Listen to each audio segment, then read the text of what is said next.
નમસ્કાર મિત્રો, અમારા નવા વિડીયોમાં આપ સૌનું હાર્દિક સ્વાગત છે। મિત્રો, આજે આપણે વાત કરીશું આંગળિયાત ભાગ 18 પ્રકરણ 18। લગ્નના થોડા સમયમાં તો મંજુનું પોત પ્રકાશ્યું। ઘરમાં રસોઈ સિવાય કોઈ કામ કરતી જ નહીં। ઘણીવાર રૂખીએ ને મુકાએ કહ્યું, સાલ ખેતરનું કામ શીખવાડો, ભેંસું દોતા શીખવાડો, પણ ના બાપ, મને તો બીક લાગે એમ કહી વાત ટાળી દેતી। સાંજે મૂકો થોડો મોડો આવ્યો ત્યારે મંજુ જમવા માટે રાહ જોઈ રહી હતી ને મંજુ બાપાની સાથે આંગણામાં ગૌરી સાથે બેઠી હતી। લૂનાનું હોર્ન વાગ્યું એટલે ગૌરી માલા મામા આવ્યા કરતી ખુશ થઈ બૂમો પાડવા લાગી।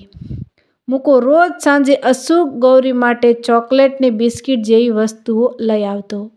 ગૌરીને ઘડીક રમાડીને મૂકો ઓસરીમાં જમવા માટે ગયો।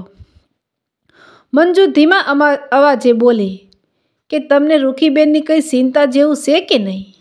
કેમ, શું થયું વળી રૂખીબેનને? થાય તો શું, હું એમ કહું છું કે આમ સારું ઠેકાણું જોઈને એમના લગ્ન પણ કરાવી નાખવા જોઈએ। ભીખો ને રૂખી મંજુની વાતો સાંભળી રહી હતી ને રૂખી વારે ઘડીએ મંજુના મોઢે આની આ વાત સાંભળીને કંટાળી ગઈ હતી। એટલે આજ તો એ બોલી જ ઉઠી, કાં ભાભી, હું તમને ભારે પડું છું? પરણીને આયા એ દિવસના મારી પાછળ હાથ ધોઈને પડી ગયા છો। ના ના રૂખીબેન, હું તો તમારા હારા માટે વિચારું છું। તમારી ઉંમર હજી કેટલી નાની છે ને આમ એકલા પણીએ જિંદગી ના જાય। માથાનો ઘૂમટો લાંબો તાણતા બોલી, બાપા તમે જ કહો, મારી વાત કંઈ ખોટી હોય તો, ને તમે બોલો મેં શું ખોટું કર્યું? ભીખાની હાલત તો સૂડી વચ્ચે સોપારા જેવી થઈ।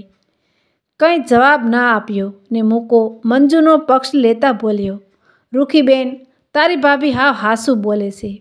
બેન, હવે તારા માટે સારું ઘરબાર જોઈને લગ્ન કરાવી દઈએ। ભીખાએ નાનપણથી આજ સુધી રૂખીને નજરથી દૂર નહોતી કરી। પત્ની રાધાના મૃત્યુ સમયે રૂખી 10 વર્ષની હતી, તોય બાપાને આશ્વાસન આપતી હતી ને ઘરનું કામ પણ સંભાળી લીધું હતું। એના નાના નાના હાથ વડે આવડે એવા રોટલા ઘડી ભાઈ અને બાપાને ખવડાવતી હતી ને જોત જોતામાં રૂખીમાં મોટી થઈ ગઈ ને સંજોગો વંશાત જીવલો ખેતરમાં કામ માંગવા આવ્યો ને ભીખાએ જીવાને કામે રાખી લીધો।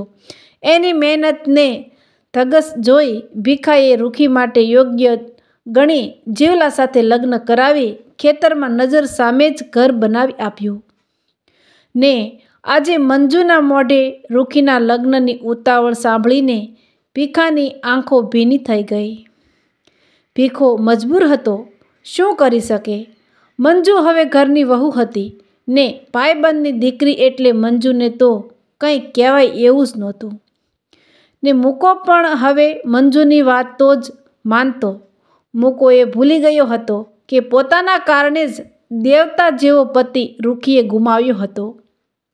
એવું નહોતું કે ભીખાને રૂખીના બીજા લગ્ન નહોતા કરાવવા, પણ જીવા જેવો યોગ્ય મૃત્યુ જોઈને પરણાવી હતી ને પોતાના ખેતરમાં જ ઘર બાંધી નજર સામે જ રહે એવું ઈચ્છતો હતો।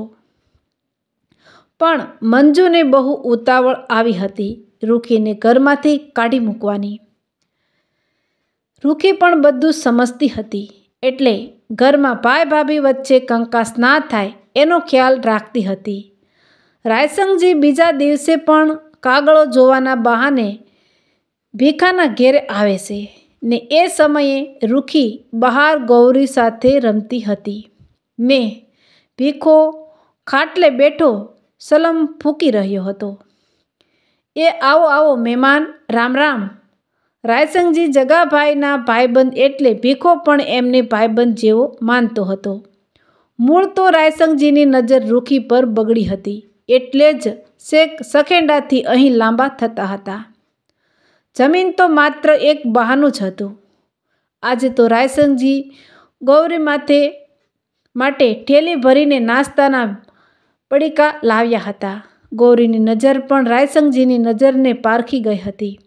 રૂખી હજી પણ જીવલાને પ્રેમ કરતી હતી, પણ રાયસંગજી ગૌરી માટે આટલી બધી વસ્તુઓ લાવતા એ જોઈ ખુશ થઈ જતી. આમ ધીરે ધીરે રૂખી ક્યારે રાયસંગજીને દિલ આપી બેઠી એનો ખ્યાલ પણ ના રહ્યો. ને ભીખો પણ મનમાં ખુશ થતો કે દીકરીને લઈ જાય એવો સારો માણસ મળી ગયો ને કુળ પણ ઊંચું. રાયસંગજી અવારનવાર ભીખાના ઘરે આવવા લાગ્યા ને એક દિવસ લાગ જોઈ બોલે કે બાપા, આ રાયસંગજી કાકાનો સ્વભાવ બહુ સારો છે ને એમનું ઘરબારે મોટું. મારા બાપાને કઈ રૂખીબેન માટે પૂછાવો તો હારો મેળ પડી જાય.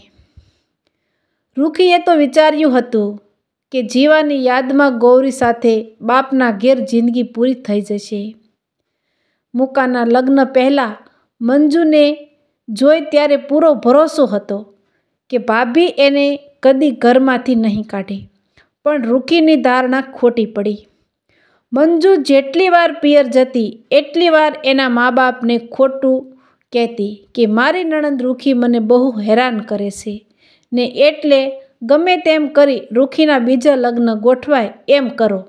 ને દીકરી મંજુની વાત સાચી માની જગાભાઈએ વ્યવસ્થિત રીતે પ્લાન બનાવ્યો ને રાયસંગજીને જમીન જોવાના બહાને ભીખાના ઘેરે લઈ ગયા. રાયસંગજી દરબાર હતા ને વિધુર હતા. સખેંડા ગામમાં સારી એવી જમીન ને ખેતીવાડી હતી. દેખાવે પણ સુંદર લાગતા હતા. રાયસંગજીને પણ ઘેર રોટલા ઘડી આપનારની ખોટ હતી ને એવા સમયે જ રૂખીને જોઈને રાયસંગજી રૂખી પર મોહિત થઈ ગયા. આમ તો રૂખી કિસી કિંમતે બીજા લગ્ન માટે તૈયાર ના જ થાત, પણ ભીખાએ બે હાથ જોડી સમજાવીને કહ્યું કે દીકરી માની જા. આમ આ ઘેર તારું જીવન પાર નહીં પડે. તું તારી ભોજાઈ મંજુના વર્તન વ્યવહારને જો એ જ છે ને મેં તને કદી કોઈ દુઃખ નથી આપ્યું, પણ કાલ ઉઠીને હું નહીં હોઉં તો 100% તને આ ઘરમાં નહીં રહેવા દે. બેટા, આ માસૂમ બાળક ગૌરી સામે તો જો, એનો શું વાંક? ને હવે તારો ભાઈ મૂકો પણ મંજુની નજરે જ ભાળે છે એ તારું કદી નહીં વિચારે. રાયસંગજીનું ખોરડું ઊંચું ને ખાધે પીધે સુખી માણસ છે. તને ને ગૌરીને હાથમાં રાખશે. પણ બાપા, મેં મારા જીવલાની લાશ પાસે સમ ખાધા તા કે હું કદી નાતરું નહીં કરું. બેન રૂખી, એવી જીદ ના હોય. તારી ઉંમર તો જો, તું બહુ નાની છો હજી ને ગૌરીનો વિચાર તો કર. બસ એકવાર હા કહી દે તો હું મંજુના બાપા હારે રાયસંગજીને પૂછી જોવડાવું. બાપુ, મારું મન તો નથી માનતું, પણ તમને ગમે એમ કરો. હું તો શું કહું? રૂખીની આંખોમાં આંસુ આવી ગયા ને દોડતી ઘરમાં જઈ ઓરડો બંધ કરી લગ્નના ફોટા લઈ બેઠી ને જીવલાને યાદ કરી ખૂબ રડે છે ને પરાણે મન મજબૂત કરીને રાયસંગજી હારે લગ્ન માટે હા પાડે છે. ભીખાએ જગાને વાત કરી દીધી કે રાયસંગજીને રૂખી માટે પૂછી જોવો. જગાએ ખુશ થઈ તરત જ કીધું, એમાં રાયસંગજીને પૂછવાની જરૂર જ નથી. એમને તો રૂખીને પહેલી વાર જોઈ ત્યારના મને કહે છે. જગાની વાત સાંભળી ભીખો ખુશ થઈ ગયો. રાયસંગજીને મનમાં એમ હતું કે રૂખી એકલી જ એના ઘેર આવશે, ગૌરીને એના ભાઈ ભાભી રાખશે. રાયસંગજીને રૂપાળી રૂખીથી જ મતલબ હતો ને ઘરમાં રોટલા ટીપી આપે, ખેતરને ઢોર સંભાળે, બસ એનાથી જ મતલબ હતો. ગૌરીની જરૂરિયાત નહોતી. રાયસંગજીને એક દીકરો હતો ઉદયસિંહ કરીને, જેના લગ્ન પણ થઈ ચૂક્યા હતા, પણ રાયસંગજીના આકરા સ્વભાવને દારૂની લતને લીધે પિતાથી અલગ ઘરમાં રહેતા હતા.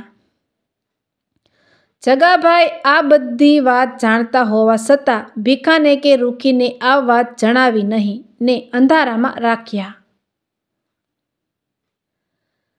રૂખીના મનની નાતરું કરવા માટે તૈયાર થઈ.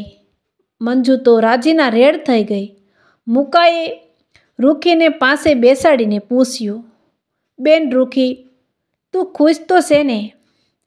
રાયસંગજીનું ઘર માંડવા. ભાઈ મુકા, આમ મારી ખુશીને કોઈ લેવા દેવા નહીં. બસ આ તો તમારા બધાની ઈચ્છા છે એટલે જવું પડશે. ને ઘરમાં અમુક લોકોને હું નહીં બેઠાતી. રૂખીનો સીધો ઈચારો મંજુ તરફ હતો. મૂકો પણ બધું સમજતો હતો, પણ મજબૂર હતો.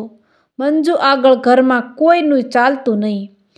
જેવી ધારી હતી એવી પત્ની મૂકાને નહોતી મળી. રૂખી પણ સમજતી હતી કે ભાઈ ને બાપા બેય જણ તો સારા જ છે, પણ ભોજાઈ આગળ કોઈનું ચાલશે નહીં. ને જો જીદ કરી નાતરું કરવાની ના પાડશે તો એની અસર ભાઈ મૂકાના જીવન પર પડશે.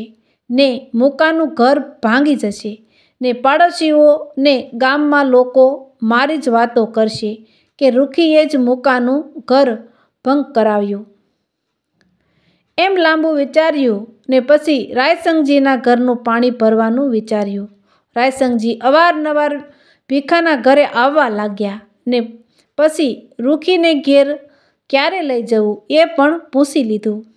આ બધી વાતોમાં બિચારી માસૂમ બાળક ગૌરીનું કોઈ શોખવટ થઈ નહીં. ને સારું મુહૂર્ત જોઈને રૂખીનો ટંક ભર્યો. ભીખો શહેરમાં જઈ નવી નવી સાડીઓ લઈ આવ્યો ને રાધાના ઘરેણાં ધોવરાવી આપ્યા. રૂખી ફરીથી લાલ પાનેતર પહેરી હાથમાં સૂડો પહેરી તૈયાર થઈ. રૂખીના ગળામાં પહેરેલી સોનાની હાસડી જોઈને મંજુએ મૂકાને આંખના ઈશારે ઘરમાં બોલાવ્યો ને બોલી, આ રૂખીબેનના ગળામાં હાસડી છે એ મને જોઈએ છે, માંગી લ્યો. ના હો મંજુ, એ વાત નહીં બને. એ મારી માની નિશાની છે, હું તને બીજી ઘડાવી દઈશ એમ કહી બહાર આવી ગયો. જગાભાઈને જમના કાકી રૂખી અને ગૌરીને લઈ રાયસંગજીના ગામ સખેંડા જવા નીકળ્યા. ત્યાં સંબંધીના ઘેરથી 2 બેડા પાણી ભરીને રૂખીના માથે મૂક્યા ને એ લઈ રૂખી રાયસંગજીના ઘેરે આવી ને રાયસંગજીએ રૂખીના માથેથી હેલ ઉતારી ને આમ નાતરાની રસમ પૂરી કરી. આડોશી પાડોશી સ્ત્રીઓ રૂખીને જોવા ટોળે વળ્યા ને રાયસંગજીએ ખુશ થઈને મોહલ્લામાં પતાસા વેચ્યા ને સાથે આવેલા મહેમાન જગાભાઈને જમના કાકીને સા પાણી કરાવ્યા. રૂખી સાથે આવેલી ગૌરીને જોતા રાયસંગજી બોલ્યા, રૂખીની દીકરીને તો એના બાપને ભાઈ રાખશે ને? ને રાયસંગજીની વાત સાંભળી રૂખી અવાસક થઈ જાય છે ને કહે છે કે ના ના બાપુ, એ તો ગૌરી હવે આપણી હારે જ રહેશે. હું મારી દીકરીને ના રાખું તો મારા બાપ શું કામ રાખે? રૂખીની વાત સાંભળી રાયસંગજીનું મોઢું કટાણું થયું. પણ શું થાય, રૂખી પર મન મોહ્યું હતું એટલે રૂખીની વાત માન્યા વિના છૂટકો જ નહોતો. બીજા મહોલ્લામાં રહેતા રાયસંગજીના દીકરા ઉદયસિંહને સરાબાને લોકોએ સમાચાર આપ્યા કે રાયસંગજી આંગળિયાત દીકરી લઈને આવેલી નવી વહુ લઈ આવ્યા ને બંને પતિ પત્ની પાડોશીઓની વાત સાંભળીને જૂના ઘેરે જોવા આવ્યા ને સરાબાએ પોતાની ઉંમરની સ્ત્રીને સાસુ બનેલી જોઈ ઉદયસિંહને સરાબાની ઓળખાણ આપતા રાયસંગજી બોલ્યા કે આ આપણો દીકરો ને આ એની વહુ. રૂખી તો આ વાત સાંભળી આભી જ બની ગઈ, કેમ કે આવી કોઈ વાત રાયસંગજીએ કે જગાભાઈએ કરી જ નહોતી. રૂખીને લગ્નના પહેલા દિવસે જ ખબર પડી ગઈ કે પોતે છેતરાય છે ને આ બધામાં એની ભાભી મંજુને એનામાં મા બાપનો જ વાંક હતો. પોતાના પિતાને ભાઈ મૂકાએ જગાભાઈ પર આંધળો વિશ્વાસ મૂકીને નાતરે વળાવી દીધી હતી. હવે રૂખીના જીવનમાં કેવો મોડ આવશે એ માટે સાંભળો આગળનો ભાગ, આંગળિયાત પ્રકરણ 19. મિત્રો, આવા જ નવા વિડીયો જોવા માટે અમારી ચેનલ લાઇક, શેર અને સબસ્ક્રાઈબ કરજો.